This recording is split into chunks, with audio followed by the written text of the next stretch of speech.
একজন চোর ছিল, চতুর, বুদ্ধিমান, কিন্তু ভেতর থেকে একদম ফাঁপা। সে সারা জীবন ধরে অন্যদের কাছ থেকে কিছু না কিছু চুরি করেছে, অর্থ, সময়, বিশ্বাস। তবুও তার ভেতরে কোনো স্থায়ী শান্তি আসেনি। এখন তার মন ক্লান্ত হয়ে পড়েছে। চুরির মধ্যে আর না ভয় আছে, না উত্তেজনা। এক অদ্ভুত নিস্তব্ধতা তার ভেতরে জায়গা করে নিয়েছে, যেটা সে নিজেও বুঝতে পারছিল না। এক রাতে, যখন পুরো গ্রাম ঘুমিয়েছিল এবং চাঁদ মেঘের আড়ালে লুকিয়েছিল, সে সিদ্ধান্ত নেয়, এটাই তার জীবনের শেষ চুরি হবে। হয়তো এবার কিছু বড় জিনিস পাবে, না হলে সবকিছু শেষ করে দেবে। একজন বণিকের মুখে সে শুনেছিল, এক পাহাড়ের ওপর এক সাধু একা থাকেন। না কোনো রক্ষক, না কোনো শিষ্য। শোনা যায়, তিনি বেশি কথা বলেন না, কিন্তু যিনি শোনেন, তাঁর জীবন পাল্টে যায়। চোর এসব শুনে নিরুত্তাপ। সে শুধু ভাবছিল, শান্তিও কি কোনো জিনিস যেটা ভাঙা যায়?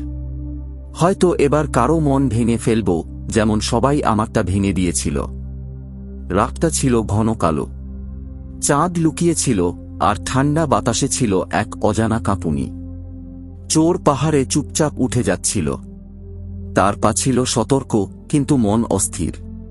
যত ওপরে উঠছিল, একটা ভারী কিছু যেন তার সঙ্গে সঙ্গে উঠছিল, পুরনো কোনো স্মৃতি, অসমাপ্ত কিছু, কোনো বিস্মৃত স্পর্শ। পাহাড়ের চূড়ায় ছিল একটি ছোট্ট কুঁড়ে ঘর, যেখানে একটি দ্বীপ ধীরে ধীরে জ্বলছিল। সেখানেই বসেছিলেন এক বৃদ্ধ সাধু, স্থির, শান্ত, যেন সময় তাদের দেখে থেমে গিয়েছে। চোরের পা থেমে গেল। সে আশা করেনি কেউ জেগে থাকবে।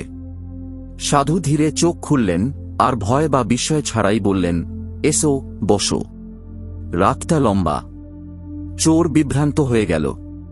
সে জিজ্ঞেস করল, তুমি জানো আমি কে? সাধু চোখ বন্ধ করে বললেন, সম্ভবত। কিন্তু তার চেয়ে বেশি জরুরি হল, তুমি কি জানো তুমি কে? চোরের মধ্যে কথাটা বিঁধে গেল। সে কঠিন গলায় বলল, আমি লুট করতে এসেছি। যা আছে সব দাও। খালি হাতে ফিরব না। সাধু মাথা নিচু করে বললেন, যেটা তোমার নয়, সেটা তুমি নিতে পারবে না। আর যেটা তোমার, সেটা কেউ ছিনিয়ে নিতে পারে না। ভিতরে যাও, যা চাই তার সবই সেখানে। চোর ঘরের ভিতর ঢুকল। সেখানে কোনো মূল্যবান জিনিস ছিল না, শুধু একটা চট, দুটো মাটির পাত্র, একটা ছেঁড়া চাদর, আর সেই দ্বীপ। সে রেগে গিয়ে বেরিয়ে এসে বলল, তুমি আমার সঙ্গে মজা করছ। সাধু শান্তভাবে বললেন, তুমি কিছু চুরি করতে এসেছিলে, কিন্তু হয়তো জীবন তোমাকে কিছু দিতে পাঠিয়েছে। কিছুক্ষণ নীরবতা ছড়িয়ে পড়ল দুজনের মাঝে। রাত আরো গভীর হচ্ছিল। চোর এসে বসে পড়ল, তার শ্বাস ছিল দ্রুত, কিন্তু ভেতরে কিছু একটার ভাঙন হচ্ছিল। সে ধীরে বলল, আমি কোনো খারাপ মানুষ ছিলাম না। আমিও কখনো কারো কোলে ঘুমাতাম, কারো কাঁধে মাথা রেখে কাঁদতাম। কিন্তু তারপর দুনিয়াটা আমাকে ঠেলে দিল। আর আমি শিখে গেলাম কিভাবে প্রতিশোধ নিতে হয়। সাধু দ্বীপের শিখার দিকে ইশারা করে বললেন, ওটাকে দেখো। জ্বলছে, নিজেকে নিঃশেষ করছে, কিন্তু অন্যদের আলো দিচ্ছে। এটাই করুণা। এটাই শক্তি। আবার নীরবতা। চোরের ভেতরে এক ঝড় চলছিল।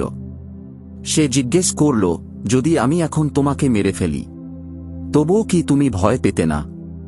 সাধু ধীরে বললেন, যেটা মরে সেটা শরীর, যেটা ভয় পায় সেটা অহংকার।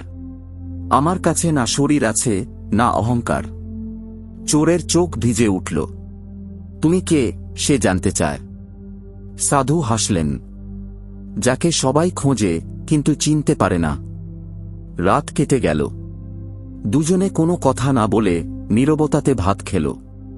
প্রথমবার চোর কিছু খেল ভয়হীনভাবে, তাড়াহুড়ো ছাড়া, যেন সে নিজেকে আর লুকোচ্ছে না। দ্বীপের শিখা এখন নিভে আসছিল, কিন্তু ভিতরে আরেকটা কোনো আলো জ্বলে উঠেছিল। সেই আলো, যা শুধু নীরবতাতে জ্বলে, যখন কেউ নিজের ভিতর নিজেকে দেখতে শুরু করে। ভোরের প্রথম রোশনি যখন পাহাড়ের চূড়ায় পড়ল, চোর তখন আর আগের মতো ছিল না। তার মুখে ছিল শান্তি, চোখে স্থিরতা, আর চলাফেরায় আর কোনো তাড়াহুড়ো ছিল না। গ্রামের লোক দেখল, সাধুর পাশে এক নতুন মুখ বসে আছে, যে আর কোনো প্রশ্ন খুঁজছে না, বরং উত্তরের ভেতর ডুবে আছে। যখন কেউ সাধুকে জিজ্ঞেস করল, ও কে?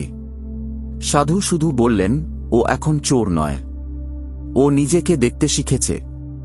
আর যখন সেই চোর বিদায় নিতে যাওয়ার আগে মাথা নত করে জিজ্ঞেস করল, আপনি কি বুদ্ধ? তখন সাধু তার চোখের দিকে তাকালেন। কোনো উত্তর দিলেন না, না কোনো উপদেশ, না কোনো ঘোষণা, শুধু এক শান্ত হাসি দিলেন। আর সেই হাসির মধ্যে যে নীরবতা ছিল, সেটাই ছিল উত্তর। বলা হয়, প্রতিটি মানুষের ভেতরে একটা চোর লুকিয়ে থাকে, যে প্রতি মুহূর্তে কিছু পেতে, কিছু ছিনিয়ে নিতে, কিছু ধরে রাখতে ছুটে চলে। কখনো সম্মান, কখনো ভালোবাসা, কখনো সাফল্য। আর এই ছুটে চলার মধ্যেই আমরা ভুলে যাই যে সবচেয়ে মূল্যবান জিনিস, যা আমাদের বদলাতে পারে, সেটা বাইরে কোথাও নয়, আমাদের ভেতরেই আছে। জীবন মাঝে মাঝে আমাদের সেই সাধুর মুখোমুখি করে দেয়, এক নীরব অভিজ্ঞতা, এক দৃষ্টি, এক চুপ করে থাকা, যা আমাদের থামায় না, শুধু আয়না দেখায়। আর তখনই আমরা বুঝি, আমরা কিছু চুরি করতে আসিনি, এসেছি নিজেকে খুঁজতে। প্রশ্নগুলো বাইরের জগৎকে নিয়ে নয়, নিজের খালি হয়ে যাওয়া ভেতরকে নিয়ে। অনেক সময় যেই রাত আমাদের ভেঙে দিতে আসে, সেই রাতই আমাদের গড়ে দিয়ে যায়। আর সেই ভাঙনের মাঝেই আমাদের সব মুখোশ খুলে পড়ে, যেগুলো আমরা দুনিয়ার জন্য পরে থাকি। যখন সবকিছু হারিয়ে যায়, তখনই ভেতরে কিছু জন্মায়, কিছু সত্যিকারের, কিছু নিজের। আসল বদল আসে না কোনো উচ্চারণে, সেটা আসে নিঃশব্দে, এক সাধুর মতো।